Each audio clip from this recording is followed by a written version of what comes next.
So I got a very interesting phone call the other day Oh, yes. from a former fair trading minister. Really? Now, it's okay, we're not giving much away. There's been about 10 of them. So it's quite hard to work out who it might be. It will not be obvious at all. Right. Okay. But he came up with this idea. He said, why is there no such thing as a not-for-profit strata manager? Oh, that's a weird idea. Yeah, I mean, out of left field. Well, that's what I thought. And then I had to think about it. So we'll be talking about that later on. And we're going to talk about a couple of things that have come up in the Flat Chat forum. I'm Jimmy Thompson. And I'm Sue Williams. And this is the Flat Chat Wrap.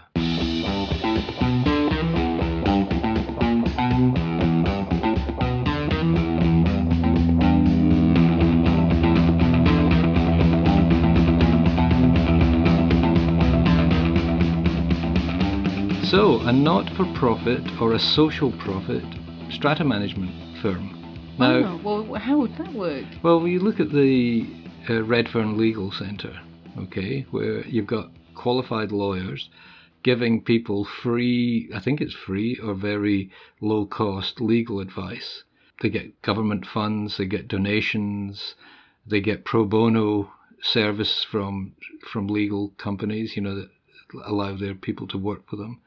And it gives people who would not normally have access to legal advice, it brings them into the system so they can get legal advice if they need help. A lot of it has to do with housing and stuff like that, but it's not exclusive to that. But with strata, if you had a free strata service, I mean, would that be means tested? How would you decide who gets free strata advice and who has to pay for it from a strata company? I think you go by the size of the strata scheme.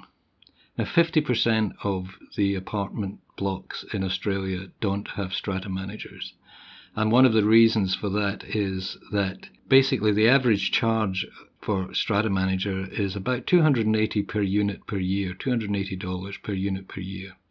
That's pretty cheap, isn't it, really? It is. So, I mean, if you've got a big building of 100 units, that's 28,000 that the strata manager is going to bring into his company. And obviously he's managing a lot of properties.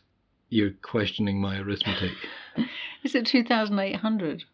Well, if it's 280 times 100, it's 28,000. Can you scrap that bit? No. You are such a mean podcaster. I've never heard that used as an insult before. So, and if they've got 20 properties, then they're bringing in a lot of money to their strata management company. But a small strata scheme doesn't necessarily mean a lot less work. In fact, a big strata scheme, they can often sort out their own problems internally because they've got enough different voices there. But if you've got 10 or 12 units in a block, it gets very personal very quickly. So the strata manager can spend a lot of time trying to deal with people who are basically, it's a personal dispute, but it just takes the form of a strata dispute. So it takes up a lot of time, and there's a limit to how much they can charge people. That's why a lot of these small strata schemes don't have strata managers. It just doesn't make any sense economically. But if there was a service that they could go to where they could get not just general advice, but very specific advice, I kind of feel like that could work. It could help people. You kind of think that would be good for a modest strata scheme, don't you? But, there are some strata schemes around which have maybe 2 owners or 3 or 4 owners that are really, really wealthy, fabulous little tiny boutique blocks right on the harbour side in Sydney or on the Yarra River in Melbourne. Yeah. That would feel a bit unfair. But then those people aren't really likely to go to that kind of strata service, are they? They're likely to have their own battery of lawyers. Yeah, exactly. Who know them on first name terms. Yes. So that might be self-censoring as well. And also it could be a handy thing for strata management firms, the same way that legal companies, legal firms, law firms, give pro bono advice and get their interns and people like that and their young lawyers to go and get some experience, at the coalface kind of thing. Well, strata management firms could do the same. They could send people out, go and help these people. Find out what it's really like out there before you come in to the main company and start working as a strata manager. And have you spoken to any strata managers about this? I have. I won't name any names, but their response immediately was, yeah, look, we're not going to get that business anyway from these small strata firms, but it could be a terrific training tool for their their new strata managers. And it's an expanding business all the time, that just more and more people in strata management.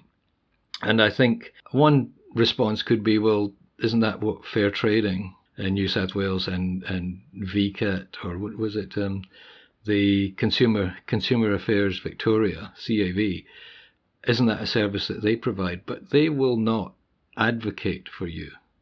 You go to a lawyer and, well, the first thing you want to do is find out, do I have a case? But the next thing you want is for them to advocate on your behalf and actually go and argue on your behalf. Fair Trading and Consumer Affairs Victoria will not do that. They will give you the advice. In fact, sometimes you go to Fair Trading for advice and they just say, well, the law says this. And you go, well, yeah, but how does that work in these circumstances? And they go, well, it's not the law says problem. this. Yeah. Well, that sounds like a really interesting idea. Yeah. And is this minister planning to follow up on this idea? I don't know if he is. He might be if he ever hears this podcast. He is not in that area anymore. So he'd be treading on someone else's toes. Yeah, but he could suggest it to a colleague, couldn't he? Really? Yeah. It's possible. It's possible if he's in good terms with the current incumbent, perhaps. But it just seems like there's a big gap out there for people. People need advice. They need support as well as advice, and there's nobody out there providing it. No, that sounds a really good idea. So I don't know what to do next. Should I write to my MP? I know what I'll do. I'll write a column in the Australian Financial Review. Yeah, and you could phone the minister back as well and say, what are you going to do about this? I've decided it's a good idea. Yeah, put him on the spot. Yeah, absolutely. Right. Good idea. Okay. Right, well, that's that dealt with. We're going to take a little break. When we come back, we're going to talk about an old house, an old apartment block, where the fire alarms kept going off, so they've taken all the fire alarms out and not replaced them. Splendid idea. Great idea. We'll have a chat about that after this.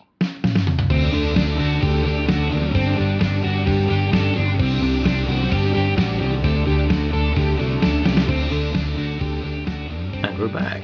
So what on earth is happening at this old apartment building? So this is a building that's more than 100 years old. It's been a mansion that has been turned into probably very nice apartments. And it sounds like, from the person who wrote to the Flat Chat forum, which is on our website, flat-chat.com.au, that the people upstairs, basically, they rule the roost, and the people downstairs have got rising damp on the one hand and no fire alarm system on the other. Now first of all, they had the problem with their fire alarms and they took them out because they kept going off and they couldn't fix it. And you can kind of understand why they would want to do that. But then their strata manager said, well, we have to do a fire assessment, but you don't have to tell the council about this. So they've got this fire assessment, fire safety assessment that says you really need to have smoke alarms and they need to be integrated and all this. And they've gone, yeah, okay, we're not going to do anything about that because it's going to cost too much. And every year it costs more and more and more. That's bizarre. Is that allowed? Is that legal? Is it allowed to happen, really? If the council found out about it, they'd put a fire order on it. But, one of these things about one of these small apartment blocks that we're talking about, the woman who wrote to us is very frustrated because they want to do stuff. They want to fix the rising damp. They want to make the building safe, fire safe. And the people who have the controlling votes are just saying, well, no, we're not going to do it. So why doesn't she report it to council? I think part of the thing is that since it's been so long since all the fire safety stuff was taken out, it's going to cost so much more now to fix it. And she feels that the people who've been blocking putting the fire safety measures in should at least have to pay the difference between what it would have cost and what it will cost now. Well, I don't think she's going to win that argument, really, is she? No. I mean, it sounds like, well, funnily enough, if the decision to take the fire stuff out was made before the law changed in 2016, and up until then, members of the committee could be personally liable for decisions that they'd made knowing that they were doing the wrong thing. Now, that changed with the 2016 laws, but I wonder if somebody might say, well, you made that decision under the old laws, so that's the law that applies to that decision. You're liable. You're have liable to pay for that. Yeah. a big chunk. Oh, that's interesting. Yeah, but you'd probably have to get a lawyer to do that. In the absence of a strata advisory, not-for-profit organisation. Social profit, they call it now. Social profit. But, and people don't realise that, I mean, at the very least, she could dob in their building to the council, but she could take the whole of the owners' corporation to NCAT, to basically take yourself to NCAT and ask them to issue orders to sort this out. And they can do that, and they will do that. She just won't be very popular in the block, though, will she? I suspect from the tone of her her email she's not that popular anyway. Already. Yeah. Better to be unpopular and alive than popular and dead in a fire. Well, that's one of the great bugbears of strata living, especially in old buildings. People live in fear of the fire safety orders from the local council. But what usually happens is the council comes in and says, you've got to do this, and this, but then you can sit down with them and say, well, what can we do that will make the building safe when we can't afford to do all that stuff? Yep, can we phase it over a certain number of years and that things? Kind of thing. And they're pretty obliging, I think, aren't they? As long as people aren't in danger of losing their lives in fire. Yeah, and it's going to be interesting if and when the new Airbnb short-term letting laws come in, because that's where they're insisting on fire safety in apartments that are being let to holidaymakers, and very stringent fire safety measures. So, so it's all change, I suppose, or not. Okay, and we'll be back after a short break.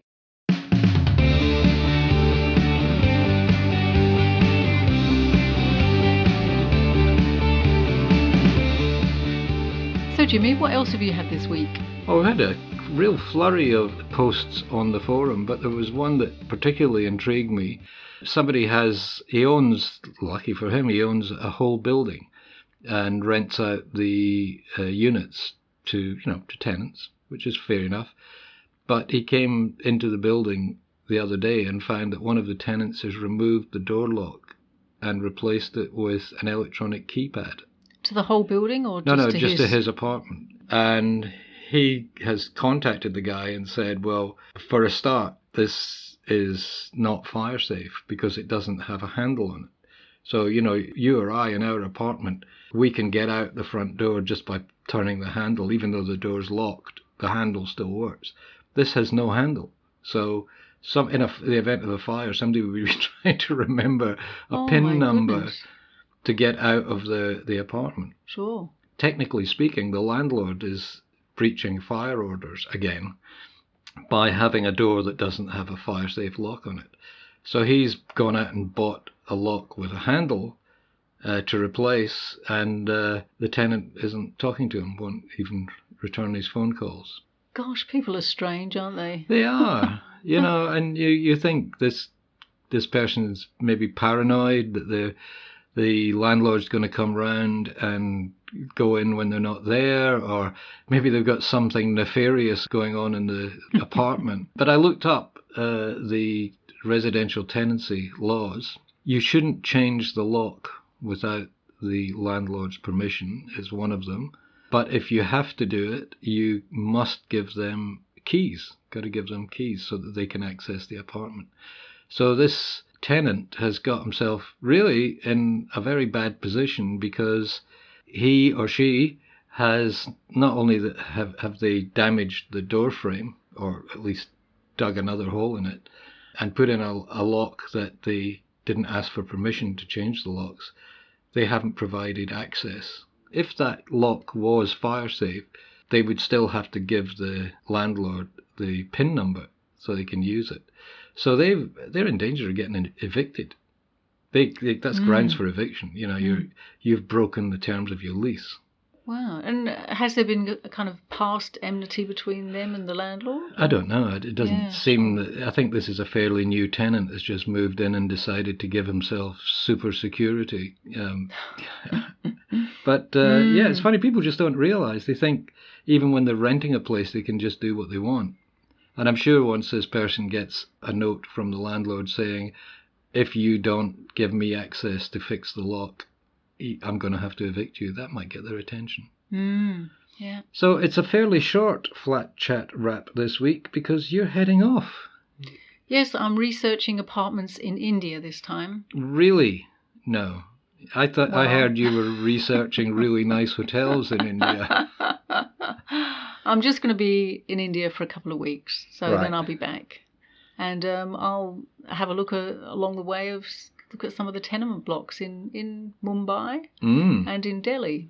All right. I'd be interested to hear what you say. You bring us some pictures. We'll put them on the website. Until then, it's goodbye from me. And goodbye from me. And Mumbai from Sue.